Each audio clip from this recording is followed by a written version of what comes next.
Have you ever wondered why someone looks at you and suddenly, without warning, they can't stop thinking about you? Why their heart races? Why they feel like they've known you forever? Why they're drawn to you with a force they can't explain? It's not because of your smile. It's not because of your charm. It's not even because of your personality. The truth is far more unsettling. People don't fall in love with you. They fall in love with the parts of themselves they see reflected in you, the parts they've lost, denied, or buried deep in their unconscious. And here's the uncomfortable truth. The same is true for you. Love is not a coincidence. It's not random chemistry. It's not even fate. Love is a mirror. When someone falls in love with you, they are not seeing you clearly.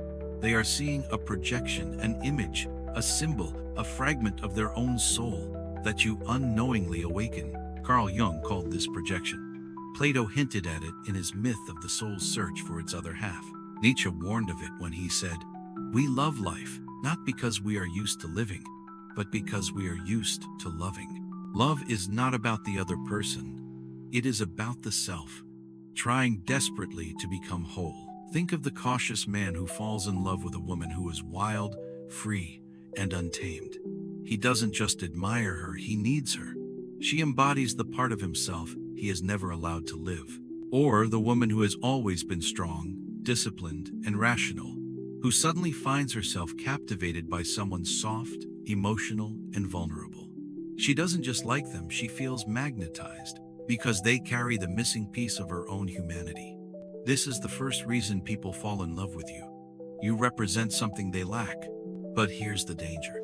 If they don't realize this, they will cling to you, depend on you, even worship you not for who you are, but for what you symbolize. And when you fail to live up to that symbol, as you inevitably will, the love turns to disappointment, even resentment. Jung went further. He said, every man carries within him an unconscious image of the feminine, the anima, and every woman carries within her an unconscious image of the masculine, the animus. These are not just personal preferences. They are archetypes, ancient, collective images shaped by myth, culture, and childhood experience. When someone meets you and you resemble their inner archetype, the attraction is overwhelming. It feels like destiny. It feels like recognition. It feels like home. But it's not you they're seeing. It's their own unconscious image, projected onto you like a film on a screen. This is why love can feel like madness, because in a way, it is. Here's the uncomfortable truth. When someone falls in love with you, they are not really falling in love with you. They are falling in love with themselves reflected back through you. And when you fall in love with someone, you are doing the same. This is why so many relationships begin with euphoria and end in disillusionment. At first, the projection is perfect. They are everything you've ever dreamed of. But slowly, reality intrudes. The fantasy cracks. The human being emerges. And suddenly, the person who once felt like your soulmate feels like a stranger. This is not a new idea. Plato's Symposium tells the story of humans once being whole, split apart by the gods, condemned to wander the earth searching for their missing half. But what if the missing half is not another person? What if it is a part of yourself? Nietzsche warned us, he who despises himself still respects himself as one who despises. In other words, even in our self-hatred, we are still bound to ourselves. Love is no different. We are always circling back to the self, even when we think we are escaping it. Machiavelli, though writing about power, understood this too. He said people are not drawn to truth, but to appearances. Love is the same. We are not drawn to reality. We are drawn to the image, the projection, the illusion. Imagine a man who has always been rational, logical, and controlled. He prides himself on his discipline, but deep inside, he has repressed his emotions, his vulnerability, his chaos. One day, he meets someone who embodies everything he has denied. She is emotional, unpredictable, alive. He feels captivated. He calls it love.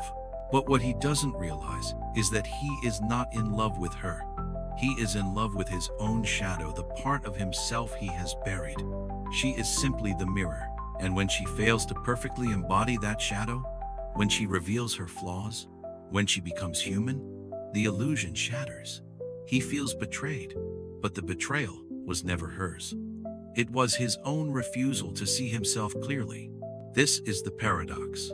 Love is both illusion and truth.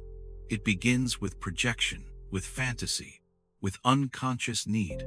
But if we are willing to see through the illusion, love becomes the greatest teacher. Every person you fall in love with is a mirror. They show you what you lack, what you fear, what you desire, what you have forgotten.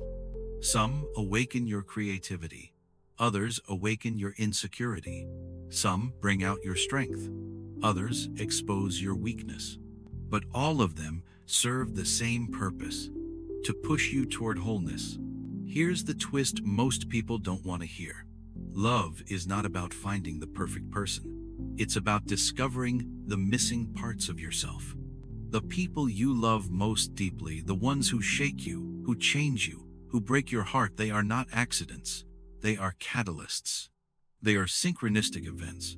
As Jung would say, meaningful coincidences designed to wake you up. And sometimes, the person you think is your soulmate is not meant to stay. They are meant to disrupt you, to break you open, to force you to grow. So, what do we do with this knowledge? Do we stop falling in love? Do we guard ourselves against projection? No. The answer is awareness. When you realize that love begins as projection, you stop clinging to the fantasy. You stop demanding that the other person complete you. You begin to see them as they are flawed, human, real. And in that moment, love transforms. It is no longer about illusion. It becomes about truth. Real love is not about finding someone who fills your emptiness. It is about becoming whole within yourself, and then choosing to share that wholeness with another. So why do people fall in love with you? Because you awaken something in them they have forgotten. Because you embody a part of their soul they have not yet claimed. Because you are the mirror they didn't know they were searching for. And why do you fall in love with others? For the same reason. Love is not just romance. It is not just passion. It is the soul's way of calling itself back to wholeness. The next time you feel that magnetic pull towards someone, ask yourself, what part of me are they awakening? What truth about myself am I finally ready to see? Because in the end, love is not about finding another person. Love is about finding yourself through them.